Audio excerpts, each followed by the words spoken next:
What happens when you combine prude parents, their 13-year-old son, and one of the most raunchy comedy movies ever made? You get one of the most awkward family movie nights of all time. Today I'm going to be telling the story of the time I watched Old School for the first time, which was the first R-rated comedy movie I ever saw. And to say it didn't go over well would be a massive understatement. Just wait until we get into the more NC-17 parts of the movie, as that's when things really blew up.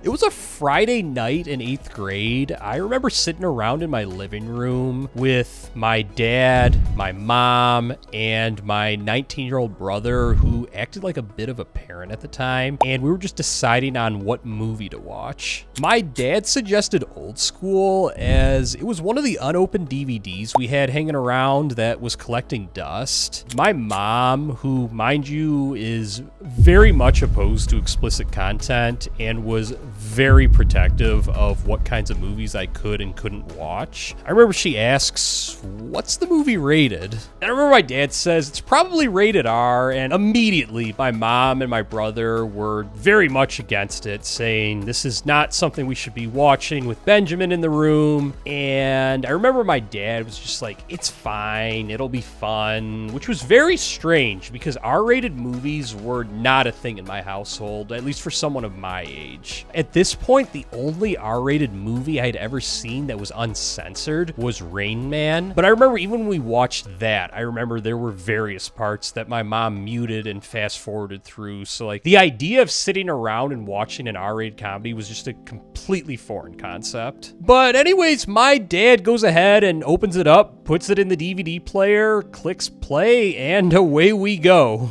And, you know, I was very excited. I was nervous. I mean, there wasn't anything in there that I didn't think I could handle, but just like very much that dynamic in the room, you know, it was making me a little nervous. I didn't know how things were going to go over. But I remember there's one of the opening scenes in the movie. I remember Luke Wilson's character gets into a cab. He says to the driver, like, my seatbelt's not working. What do you suggest I do? And the cab driver turns around and he says, "I recommend you stop being such a faggot." Error, that was the moment that kicked in. It was like, okay, they don't talk like this in Adam Sandler comedies. Like, we're definitely in for a ride. But that was also the first real bit of tension that hit the room. I could tell, like, right when that scene happened, I could tell that my mom and my brother were definitely entering another level of tension. So yeah, we're sitting around watching the movie. I mean, every time the word fuck is used, I can hear my mom sighing, and I can see in the corner of my eye my brother just getting angrier and angrier that I'm in the room watching this movie. But I mean, it's pretty funny. I'm having a good time. My dad's kind of just on cloud nine. I don't think he cares at all about what's going on and with me in the room and everything. But then things really explode when the famous blowjob scene happens in the movie. That's definitely when things were amped up to another level on the R-rated spectrum. And if you haven't seen this movie, this is obviously a massive spoiler, but also just stop this YouTube video and watch the movie now. Like, this is like one of the most iconic comedy movies of all time. But yeah, so there's a scene in the movie when there's a girls' night out and they like buy this package to take a class. Package, that's funny. I didn't even do that on purpose. But they buy this course on how to give better blowjobs. And there's this guy teaching the class and he gives them all vegetables. They're all putting it down their throats and he's like giving instructions on like how to massage a scrotum. And this scene is going on and it's like, holy shit. Like, this is like one of the most uncomfortable things ever. Cause like, it's like personally for me, if I was like watching this on my own or if I was like at a friend's house watching it behind my parents' back, like no harm, no fault. Like this would be a lot of fun to be watching. But to have my mom right there and my brother with the attitudes towards sex in this family and like just like sex and nudity in movies. For example, like when I was 16 years old, my mom finally said that I could start watching R-rated movies with the one caveat that I could not watch any movie with sex or nudity in it. So to put that into perspective, I'm 13 at the time and this is going on the screen and it's like, I could just tell that they're like furious with me, but it's like so weird because I wasn't doing anything wrong. I'm just sitting there watching the movie like it's family movie night. And yeah, no, that was definitely like content-wise, like one of the most intense moments of my childhood. But yeah, this scene's going on, and it definitely drags on for a while. Even my dad, who had been laughing throughout the movie, I think he like got the point that like, this is like, oh, we have just like entered another realm, and like Lucy, my mom, like she's pissed. And it's like, you could almost hear a pin drop when this scene's going on, which is so unfortunate because it's such a well put together scene, and it's actually really funny, really well acted, and so on and so forth. But like, it's just silence. And then I remember my brother just blurts out, "This movie's not for kids." And it's like, yikes.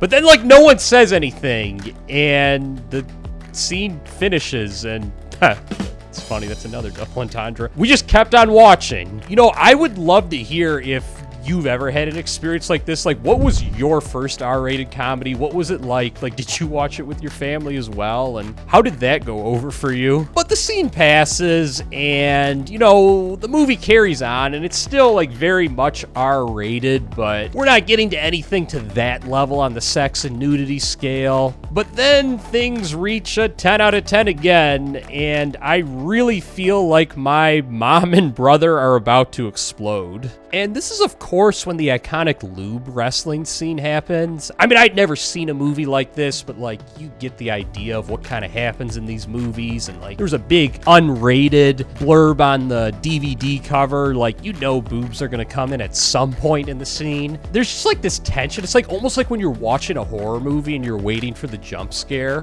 But instead of, like, this, like, big jump scare, I'm, like, waiting for this, like, big boob scene and, like, for, like, things to like really explode. And like, I'll just reiterate, like, this is just so unfortunate because like, this is just such a great movie. It's so funny, but like, I just could not enjoy it because of all of what was going on in the room and what was going on in my head. And yeah, yikes. If you haven't seen this movie or you need a refresher, there's Blue, the 90-year-old guy or whatever who's rushing the fraternity and he's in the basement and it's his turn to participate in the lube wrestling. And you know, he's like in this wrestling attire. There are these two college chicks that go into the ring with him and then they take their shirts off and yes, boobs. I remember my mom and my brother let out this groan simultaneously that was so loud. I will never forget that. Yeah, I'm just like sitting there like, do I look at the screen? Do I enjoy the scene? Like,